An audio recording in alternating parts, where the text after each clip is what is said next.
हमने कहा लफ्ज़ सुन्नत अरबी लफ्ज़ है, अरबी ज़ुबान में लफ्ज़ सुन्नत को कहते हैं अमल। सुन्नत एक अमल का नाम है। फिर उसकी किस्में निकलती है, एक अमल है जायज़, एक अमल है नाजायज़। एक है सुन्नत हसना, जायज़ अमल जिसको इबादत कहेंगे, एक है सुन्नत सय्या जिसको नाजायज़ अमल कहेंगे। जब हमने कह दिया सुन्नत, ये एक वो उन्वान है जिसकी दो शाखाएं हैं, एक है जायज़ सुन्नत और एक है नाजायज़ सुन्नत। एक है जायज़ अमल और एक है नाजायज़ अमल। जो अमल शरीयत में जायज़ है उसकी फिर मुतअद्दिद किस्में निकलती हैं।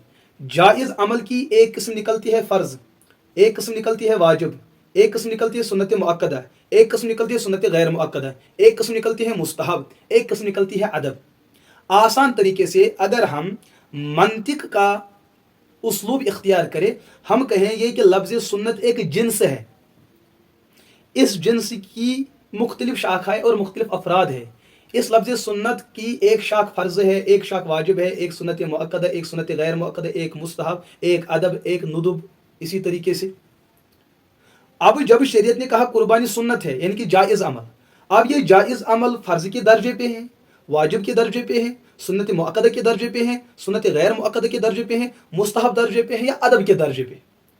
अबू हनीफा रहमतुल्लाह ताला अलैह ने दीगर आयत और नुसूस को सामने रखते हुए, उम्मत का अमल सामने रखते हुए, बिलखुसूस अल्लाह के रसूल अलैहिस्सलातु वस्सलाम ने मदीना मुनव्वरा की तरफ हिजरत करने के बाद हुजूर मदीना में 10 साल मुसलसल रहते हैं। पूरे 10 साल हुजूर ने वहां पर रहकर कुर्बानी फरमाई है। ये जो हमेशा अमल रहा, कभी भी हुजूर ने अमल नहीं छोड़ा। और मदीना का माहौल कोई मामूली माहौल नहीं था, वहाँ यहूद रहते थे, नसारा रहते थे, वहाँ हर वक्त बगावतें हुआ करती थी।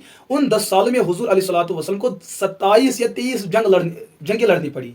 इन जैसे हालात में हुजूर अलैहिस्सलातु वस्सलाम कुर्बानी कर रहे हैं, जबकि हालात का तकाजा यह है कि इस्लाम को माल दौलत की ज़रूरत है, इस्लाम को पैसे की ज़रूरत है, इस्लाम को जानवरों की ज़रूरत है, इस्लाम को जो है और मालियत की ज़रूरत है।